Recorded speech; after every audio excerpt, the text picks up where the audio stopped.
Hey guys, I hope you all are doing well. आज मैं गुंजन शर्मा कक्षा 10 सीबीएसई हिंदी कोर्स ए का पाठ लखनवी अंदाज लेकर आपके समक्ष उपस्थित हूँ। लखनवी अंदाज कहानी उस समय के पतनशील सामंती वर्ग पर कटाक्ष है। उस समय से यहाँ तात्पर्य जिस वक्त ये कहानी लिखी गई थी, संभवतः स्वतंत्रता प्राप्ति के पश्चात का समय होगा, जब नवाबी छिन रही थी। सरकार सारी रियासतों को अपने अधिकार में ले रही थी। तो कहानी के लेखक यशपाल ने उस सामंती वर्ग पर, उस पैसे वाले वर्ग पर व्यंग किया है जो वास्तविकता को स्वीकार नहीं कर पा रहे थे तथा एक बनावटी जीवन शैली के आदी थे, जिनकी नवाबी तो चली गई थी किंतु वे उसी लाइफस्टाइल को जी रहे थे जो दिखावे की संस्कृति है। और उस समय ही क्यों, वर्तमान समय में भी ऐसी परजीवी संस्कृति को देखा जा सकता है जो झूठी शानो शौकत का दिखावा करते हैं। लेखक यशपाल ने लखनवी अंदाज कहानी में एक ऐसे नवाब को वर्ण विषय बनाया है। वर्ण विषय से तात्पर्य जिनका यहाँ पर इस कहानी में वर्णन किया गया है, जो लेखक के समक्ष अपनी नवाबी का प्रदर्शन करते हैं और खीरे की फाकों को खाने की बजाय सूंघकर ही खिड़की से बाहर फेंक देते हैं और ऐसा करके डकार लेकर वह तृप्त होने का अभिनय भी करते हैं। तृप्त यानी सेटिस्फाइड होने का अभिनय भी करते हैं। उनके इस व्यवहार से लेखक सोचने लगते हैं कि यदि बिना खीरा खाए तृप्ति प्राप्त की जा सकती है तो बिना विचार, घटना तथा पात्रों के नई कहानी क्यों नहीं लिखी जा सकती। तो चलिए पाठ प्रारंभ करते हैं।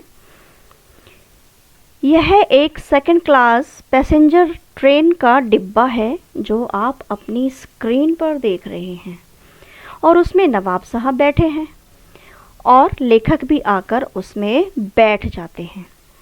तो जैसा कि पाठ लखनवी अंदाज, इसके नाम से ही स्पष्ट है कि इसका लखनऊ से ज़रूर कोई संबंध होगा। जी हाँ, बिल्कुल है।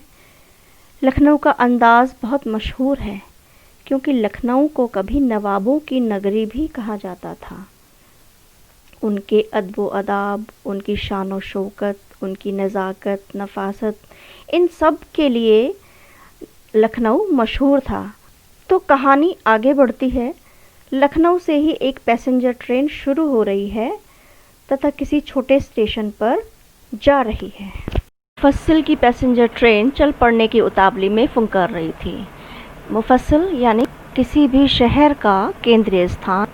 तो ये पैसेंजर ट्रेन थी और फुंकार रही थी से तात्पर्य सीटी दे रही थी, चलने के लिए बिल्कुल तैयार थी। ये बोल रहे हैं कि मुझे भीड़ भाड़ से नहीं सफ़र करना था, एकांत में सफ़र करने की इच्छा थी और एकांत में बैठकर नई कहानी के विषय में भी सोचना चाहता था, किस विषय पर लिखूं। और खिड़की से बाहर के प्राकृतिक दृश्य देखना इन्हें बहुत अच्छा लगता था। इन्हें इन सब बातों को ध्यान में रखते हुए टिकट सेकंड क्लास का ले लिया। तो गाड़ी छूट रही थी, गाड़ी चल रही थी, धीरे धीरे स्पीड पकड़ रही थी।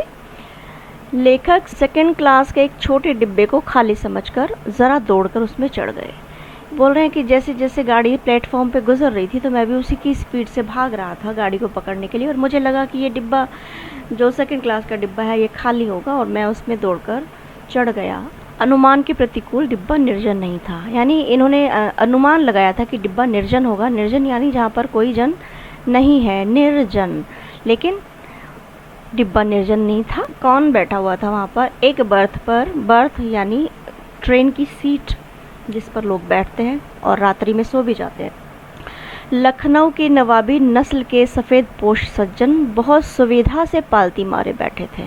क्या देखते हैं कि एक बर्थ पर लखनऊ के नवाबी नस्ल के, यानी जो पहले कभी नवाब रहे होंगे, जिनके पूर्वज कभी नवाब रहे होंगे, एक सफ़ेद पोश जेंटलमैन बड़ी सुविधा से पालती मार के बैठे थे और उनके सामने 2 ताज़े चिकने खीरे तौलिए पर रखे थे। उन्होंने अपने सामने 2 खीरे रखे हुए थे और लेखक कह रहे हैं कि मेरे अचानक डिब्बे में आ जाने से नवाब साहब की आंखों में, जो वो भी क्योंकि एकांत की अभिलाषा कर रहे होंगे कि मैं भी एकांत में सफ़र करूंगा, तो उस एकांत में विघ्न जैसे पड़ गया हो इनके आने से और उस विघ्न के कारण असंतोष दिखाई दिया, यानी उनको अच्छा नहीं लगा उस डिब्बे में किसी और यात्री का आ जाना। अब लेखक अंदाज़ा लगा रहे हैं कि क्यों इन्हें अच्छा नहीं लगा। सोचा हो सकता है यह भी कहानी के लिए सूझ की चिंता में हो, और कह रहे हैं कि मैंने सोचा कि ये भी शायद किसी कहानी के बारे में सोच रहे हों, या इनको किसी की कंपनी, किसी का सहचर्य पसंद ना हो, या खीरे जैसी अपदार्थ वस्तु का शौक करते देखे जाने के संकोच में हूँ, या ये संकोच कर रहे हों कि मैं नवाब हूँ और मैं खीरे जैसी एक सामान्य सी चीज़ खा रहा हूँ और ये मुझे देखेंगे तो मेरे बारे में क्या सोचेंगे, और संकोच कर रहे होंगे कि बताओ नवाब साहब हैं और खीरा खा रहे हैं। कुछ भी रहा हो, लेकिन नवाब साहब ने संगति के लिए यानी कंपनी के लिए उनसे बातचीत करने के लिए उत्साह नहीं दिखाया। हमने भी सामने की बर्थ पर बैठकर आत्मसम्मान में आंखें चुरा ली। लेखक कह रहे हैं कि मैं भी सामने वाली बर्थ पर बैठ गया और आत्मसम्मान में मैंने भी आंखें चुरा ली, यानी आंखें नहीं मिली, ना ही कोई अभिवादन किया। आत्मसम्मान में यानी जब सामने वाला हमसे कोई बात नहीं कर रहा तो हम भी उनसे बात नहीं करेंगे, और चुपचाप अगर आप चुप बैठना चाहते हैं, आप संगति के लिए कोई उत्साह नहीं दिखा रहे, तो हम क्या कम हैं आपसे, हम भी आपसे बात करने में कोई भी दिलचस्पी नहीं ले रहे हैं। खाली बैठे कल्पना रहने की पुरानी आदत है। तो लेखक हैं क्योंकि, तो कह रहे हैं कि जब भी खाली बैठता हूँ तो कल्पना करने लगता हूँ, ये मेरी पुरानी आदत है। नवाब साहब की असुविधा और संकोच के कारण का अनुमान करने लगे। कह रहे हैं कि खाली बैठा तो कल्पना करने की आदत है, तो ऐसे में क्या करूं। तो मैं ये सोचने लगा कि नवाब साहब को मेरे कारण क्यों असुविधा हो रही है या क्या संकोच हो रहे हैं, और उनके कारणों का अनुमान लगाने लगे कि क्या क्या कारण हो सकते हैं कि ये इतने अनकंफर्टेबल हैं मेरे आने से, क्यों इनको असुविधा हो रही है और क्यों ये इतने संकोच में हैं। क्या क्या अंदाजे लगाए। कह रहे हैं कि संभवतः नवाब साहब ने अकेले यात्रा करने के अनुमान में कि एक कारण तो ये भी हो सकता है कि हो सकता है नवाब साहब भी मेरी तरह अकेले यात्रा करने के अनुमान में सेकंड क्लास का टिकट खरीद लिया होगा, जैसे इन्होंने भी तो कि थोड़ी दूर ही जाना था और कुछ सोच पाऊंगा नई कहानी के विषय में, तो इसलिए ये टिकट ले लिया था। तो हो सकता है कि नवाब साहब ने भी किफ़ायत के विचार से सेकंड क्लास का टिकट खरीद लिया होगा कि बहुत दूर नहीं जाना है और अकेले बैठकर यात्रा करूंगा, और अब गवारा ना हो कि शहर का कोई सफ़ेद पोश उन्हें मंझले दर्जे में सफ़र करते देखे। तो क्योंकि नवाब हैं, नवाब को तो फर्स्ट क्लास में सफ़र करना चाहिए। तो लेखक ये कह रहे हैं कि ऐसा हो सकता है कि ये सेकंड क्लास में सफ़र कर रहे हों और नवाब हों, तो अब इन्हें ये गवारा ना हो रहा हो कि शहर का कोई सफ़ेद पोश यानी एक और जेंटलमैन, खुद तो ये जेंटलमैन थे ही, लेकिन लेखक भी एक जेंटलमैन थे, एक सफ़ेद कॉलर जॉब वाले व्यक्ति थे। तो ये बोल रहे हैं कि ऐसा हो सकता है कि उन्हें मंझले दर्जे में सफ़र करते हुए मैं देखूं, ये उन्हें गवारा ना हो, अच्छा ना लग रहा हो कि कोई मेरे बारे में क्या सोचेगा, ये देखो नवाब है और सेकंड क्लास में सफ़र कर रहा है, या अकेले सफ़र का वक्त काटने के लिए ही खीरे खरीदे होंगे, या कि खीरे खरीद लिए चलो और अकेले क्या करेंगे, थोड़े खीरे ही खाएंगे, और अब किसी सफ़ेद पोश के सामने खीरा कैसे खाएं, और अब सोच रहे होंगे कि इन साहब के सामने जो नए यात्री लेखक साहब आए हैं इनके सामने खीरा कैसे खाऊं, खीरा तो बड़ी सामान्य सी चीज़ है, मैं नवाब होकर खीरा खाऊं, इस बात को भी सोचकर अपने मन में संकोच कर रहे होंगे। हम कनखियों यानी तिरछी नज़रों से, मतलब ऐसा दिखाना कि मैं देख भी नहीं रहा हूँ और नज़र बचाकर देख भी लेते हैं। तो कह रहे हैं कि हम कनखियों से नवाब साहब की ओर देख रहे थे। नवाब साहब कुछ देर गाड़ी की खिड़की से बाहर देखकर स्थिति पर गौर करते रहे, और इन्होंने देखा कि नवाब साहब थोड़ी देर तक खिड़की से बाहर, ट्रेन की खिड़की से बाहर देखते रहे और स्थिति पर गौर करते रहे। यानी आप कितना भी संकोच करें, कितने भी बातें ना करें, लेकिन जब हम सफ़र होते हैं, एक ही सफ़र पर दो लोग होते हैं, तो थोड़ी देर बाद कुछ संबोधन प्रारंभ हो जाते हैं और इसी तरीके से बातचीत प्रारंभ हो जाती है, चाहे कितने भी, और ये एक ह्यूमन टेंडेंसी है। जब हम ट्रेन में या कहीं और सफ़र करते हैं और किसी और के आने से सहसा अनकंफर्टेबल सा फील होता है, क्योंकि हमारा जो एक कंफर्ट जोन होता है उसमें किसी का इंटरफेरेंस पसंद नहीं होता। तो अब लेखक कह रहे हैं कि शायद इनके साथ भी ऐसे ही हुआ हो, नवाब साहब के साथ। ओह, नवाब साहब ने सहसा हमें संबोधन किया। कह रहे अरे इतनी देर बाद, पहले तो कोई उत्साह नहीं दिखाया और अब अचानक हमें संबोधन किया। आदाब अर्ज़, अपनी उर्दू ज़बान में बड़ी नज़ाकत के साथ आदाब किया। आदाब अर्ज़ है, जनाब खीरे का शौक़ फरमाएंगे? तो नवाब साहब ने कहा कि जनाब क्या खीरा खाएंगे? नवाब साहब का सहसा भाव परिवर्तन अच्छा नहीं लगा, तो लेखक ने एक तस्वीर बनानी शुरू कर दी थी नवाब साहब के बारे में। ये कैसे हैं, क्योंकि लेखक हैं तो बहुत जल्दी उनके जहन में पिक्चर बन जाती है, एक तस्वीर बन जाती है, एक खांचा खींच लेते हैं वो किसी के बारे में।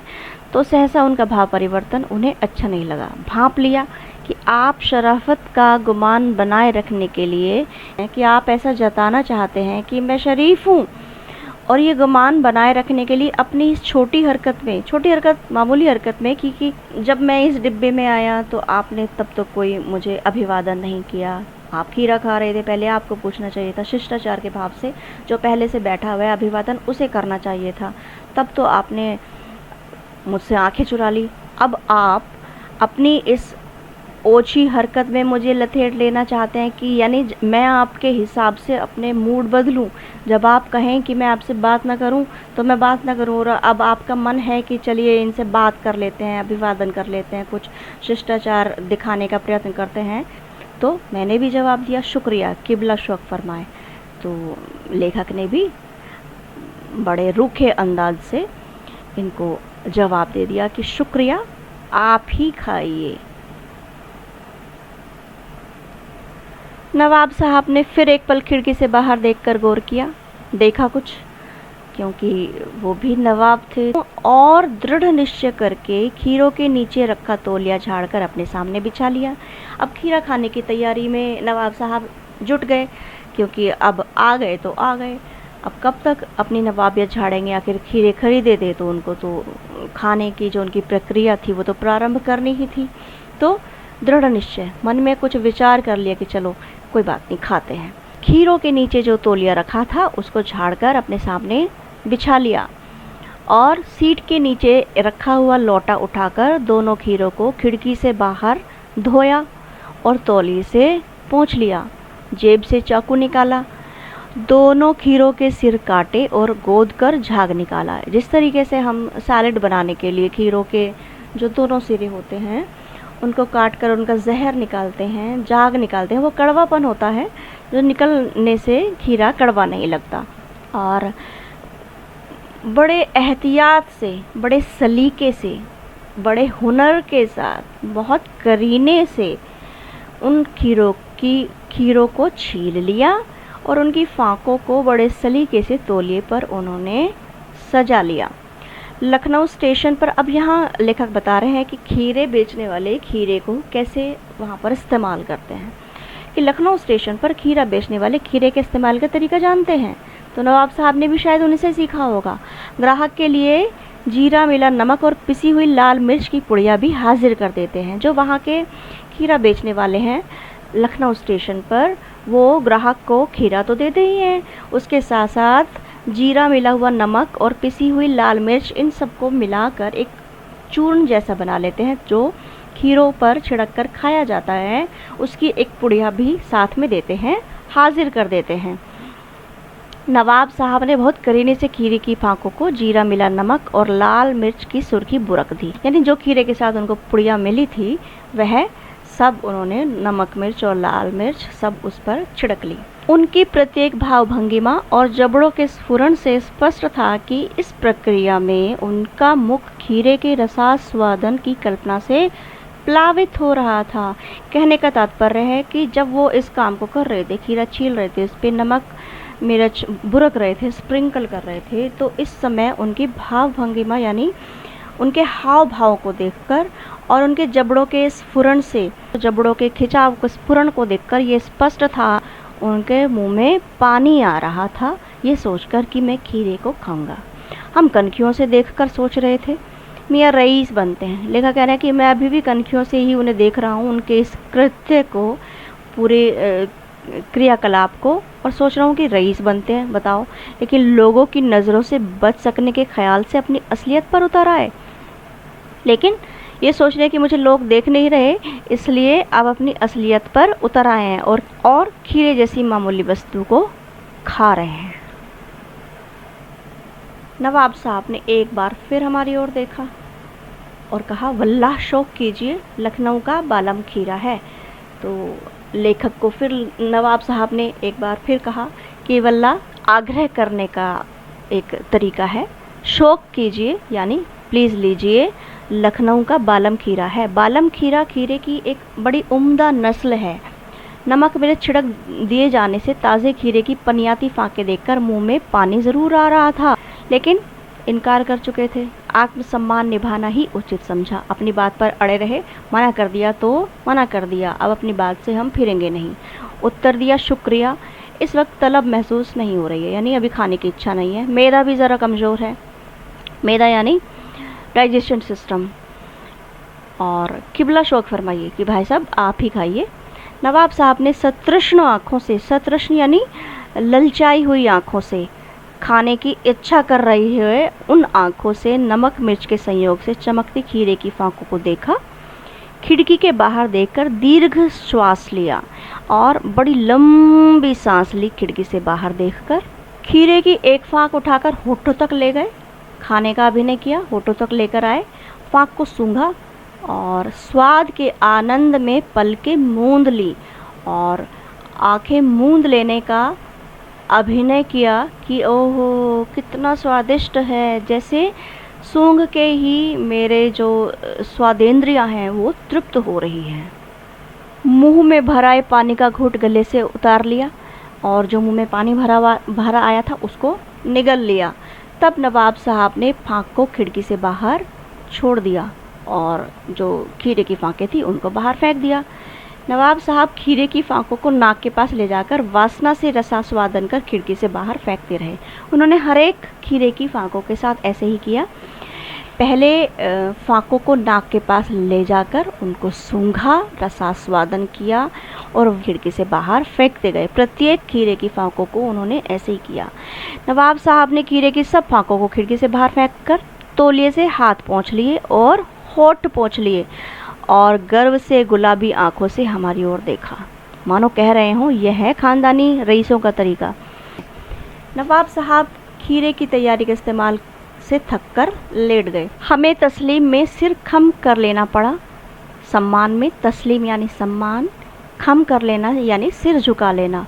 नवाब साहब की इन हरकतों को देखकर मैंने सम्मान में अपना सिर झुका लिया और सोचा यह है खानदानी तहजीब, नवासत और नज़ाकत। हम गौर कर रहे थे, खीरे इस्तेमाल करने के इस तरीके को खीरे की सुगंध और स्वाद की कल्पना से संतुष्ट होने का सूक्ष्म, नफीस या एब्स्ट्रैक्ट तरीका ज़रूर कहा जा सकता है, परंतु क्या ऐसे तरीके से उदर की तृप्ति भी हो सकती है? लेखक गौर कर रहे हैं, लेखक सोच रहे हैं, इस पूरी घटना का विश्लेषण कर रहे हैं कि खीरे के इस्तेमाल करने के तरीके से खीरे की सुगंध और स्वाद की कल्पना मात्र से ही संतुष्ट होना, नफीस यानी उत्तम, एब्स्ट्रैक्ट यानी जिसका कोई भौतिक अस्तित्व ना हो, यानी जो केवल कल्पनाओं में हो। तो वास्तव में भी ऐसे ही होता है कि उदर को भरने के लिए, पेट को भरने के लिए तो पेट में चीज़ें डालनी पड़ती हैं, केवल सूंघ कर या रसास्वादन करके तो पेट भरा नहीं जा सकता। लेकिन यही सोच रहे हैं कि इस सब को सूक्ष्म या एब्स्ट्रैक्ट तरीका तो कहा जा सकता है, यानी बढ़िया तरीका कहा जा सकता है, परंतु क्या इस तरीके से पेट भी भरा जा सकता है, उदर की तृप्ति भी हो सकती है? नवाब साहब की ओर से भरे पेट के ऊंचे डकार का शब्द सुनाई दिया और ये देखो, नवाब साहब ने यह सब करने के पश्चात डकार लेने का भी अभिनय किया और नवाब साहब ने हमारी ओर देखकर कह दिया और बोले, क्या खीरा लजीज होता है। लजीज यानी स्वादिष्ट, बहुत स्वादिष्ट होता है, लेकिन होता है शकील। शकील यानी बहुत शीघ्र ना पचने वाला, जिसका डाइजेशन बहुत अच्छे से जल्दी से नहीं हो पाता। ना मुराद मैदे पर बोझ डाल देता है, यानी डाइजेशन के लिए बड़ा मुश्किल होता है, डाइजेस्ट करना खीरा बड़ा मुश्किल होता है। ज्ञान चक्षु खुल गए। लेखक कह रहे हैं कि अरे मेरी तो ज्ञान चक्षु यानी नेत्र, उन्होंने मेरे आंखें खोल दी, पहचाना ये है नई कहानी के लेखक, इन्हीं पर मैं अपनी कहानी लिखूंगा। खीरे की सुगंध और स्वाद की कल्पना से पेट भर जाने का डकार आ सकता है, तो बिना विचार, घटना या पात्रों के लेखक की इच्छा मात्र से नई कहानी नहीं लिखी जा सकती। और किसी घटना के लिए तो पात्रों का होना भी अति आवश्यक है, यानी बिना विचार और घटना तथा पात्रों के केवल इच्छा मात्र से नई कहानी नहीं लिखी जा सकती। तो यह था पाठ लखनवी अंदाज़, जिसमें आपने देखा कि किस प्रकार से जो नवाबी नस्ल के जो नवाब साहब थे वो अपनी नवाबियत का किस प्रकार से दिखावा कर रहे थे, और वो भी एक लेखक के समक्ष जो प्रत्येक स्थिति का विश्लेषण करने में पूर्णतया सक्षम है।